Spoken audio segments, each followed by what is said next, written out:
মেয়েকে টিফিনে দেওয়ার জন্য আলুর পরোটা বানালাম। একটু তেল গরম করে তাতে জিরে ফোড়ন দিয়ে একে একে পেঁয়াজ কুচি, লঙ্কা কুচি, আদা রসুন বাটা এগুলো দিয়ে একটু নাড়াচাড়া করে নিলাম। তারপরেতে যা যা মশলা আছে ধনে, জিরে, লঙ্কা, হলুদ গুঁড়ো এগুলো সমস্ত দিয়ে একটু জল দিয়ে মশলাটাকে ভালো করে কষিয়ে নিলাম। তারপর এতে পরিমাণ মতো লবণ, একটু চিনি আর টমেটো সস এগুলো দিয়ে আগে থেকে সেদ্ধ করা আলু ভালো করে মিশিয়ে পুরটা ভাজা ভাজা করলেই রেডি।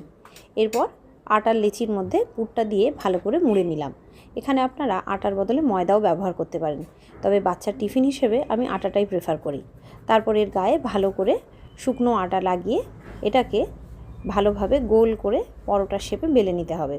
তারপর এর এপিট ওপিট সেঁকে নেওয়ার পর খুব সামান্য তেল দিয়ে দুপিঠে ভেজে নিয়েছি। এটা আমি খুব সিম্পলি এবং খুব অল্প তেলে কিন্তু জিনিসটা করেছি। আপনারাও চাইলে বাড়িতে এরকম মুখরোচক আলুর পরোটা বাচ্চাদের জন্য করে দিতেই পারেন, হেলদি এবং পুষ্টিকর।